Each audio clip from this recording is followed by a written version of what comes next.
Hey guys, Matthew here. So today I'll be bringing you a little bit of a video. This time it's not going to be on an update yet. We're going to go over that later in my update video, probably tomorrow, because it seems like I'm going to be doing daily updates, at least if I have a lot of time to play, and therefore there's a lot of things to update you guys on about. Otherwise, I'm just going to keep it to, every few days, like if there's not much change in the currency tab. So today the video actually is not about this. It's about Divination Distillate once again. This time, I actually did it. I actually found a way to keep this thing up 100% of the time. So I'm going to go ahead and show you guys in Blood Aqueducts because that's the only thing I'm allowed to run with the challenge. I'm going to try to run the map as I would normally do. Just keep your eye on my quantity and then my movement speed, like my clear speed. You'll see that it's pretty much permanent uptime on 99%, and I'm going to try to, clear the map up like I would usually without actually caring too much about the miscellaneous tab. As you can see, it's pretty beautiful. We got that permanent 99% quantity, plus the Wind Ripper, getting us up to 114% quantity. That is permanent, as you can see. I haven't dropped it once in the entire map. Could go ahead and do the incursion. Sorry about my gem leveling. That might have killed your ears. Just gonna do this real quick. And then I'll go ahead and explain to you guys how we actually did it this time.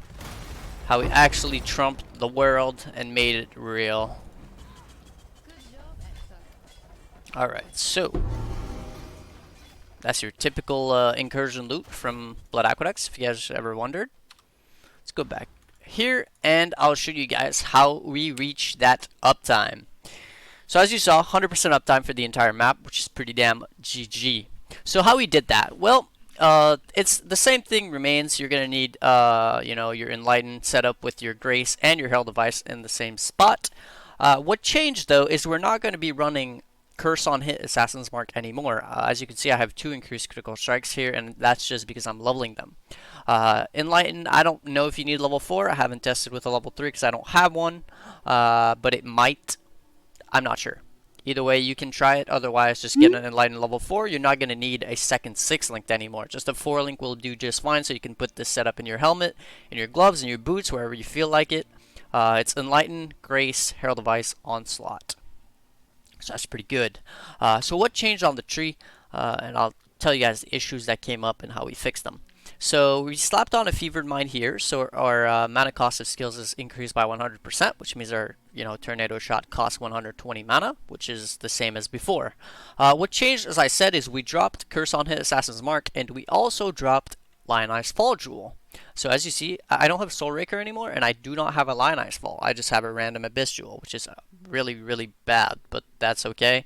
I just didn't want lightning damage on my jewels, so I had to go with whatever was available. So the reason for that is because Soul Raker gives us, well, a little bit too much of attack damage leeches mana, 0.8% when you have something like, I have 20,000 tooltip right now sitting in Hideout. It's just way too much mana regen and leech. So by dropping that, what happens is your mana has no way to regen. I have absolutely no way to regen my mana other than, my base regen, which is, well, as you can see, very, very slow. Like very, very slow. And then that's it. Then my Divination Distillate, giving me, mana every 5 seconds, which is not a lot. It's like, what is this? 160 per 5 seconds. This is not a whole lot of mana per second. So we're able to use enough mana that our Divination Distillate never gets us up to 100% because we have no other source of mana regen. But then after finding this out and trying this out and seeing like, holy crap, this actually works, I ran into a problem. I wasn't freezing mobs anymore. I wasn't freezing monsters because I was actually shocking them sometimes. Not always. I was still, getting some freeze and shatter, but I was shocking monsters sometimes, and that's bad because if I'm shocking monsters, it means I'm not getting the 15% quantity for my Wind Ripper. So I was wondering, like, why? Why is that happening? And then I thought about it. It's like, oh, I don't have any power chargers, which means my crit chance is probably extremely low. So I was like, how do I fix that? How do I fix the crit chance? And then I thought about it. I was like, oh, well, there we have it. There's a solution. A Blue Dream Jewel. So the Blue Dream is a jewel from Chayula Breach, and it states passives granting lightning resistance or all elemental resistance in radius, also grant an equal chance to gain a power charge on kill. So I was looking at this jewel and I was like, where could I put it? And then I was like, well, here would actually be perfect. Why? Because we have 18% lightning resistance here, which means 18% chance to gain a power charge on kill, and we also have Sentinel for an extra 10. So these two nodes alone, with your Blue Dream right here in the slot, gives you 28% chance to gain a power charge on kill, which means your power charges are always at max. As you saw when I was running the map, I had no problem staying on my 4 power charges, which I believe is my current max. You don't have to make this into a blue nightmare. Honestly, I see no use to doing that unless you're going to push like some really high tier maps and you want to do something about the spell blocker or whatever the hell. But you can just keep it a Blue Dream. It costs like 30 chaos for this jewel, and it fixed so many problems.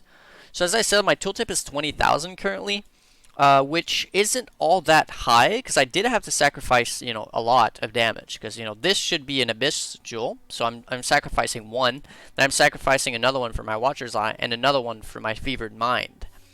And I'm not running all these juicy crit nodes from Soulraker with Lionized Fall. So I'm actually losing a ton of damage.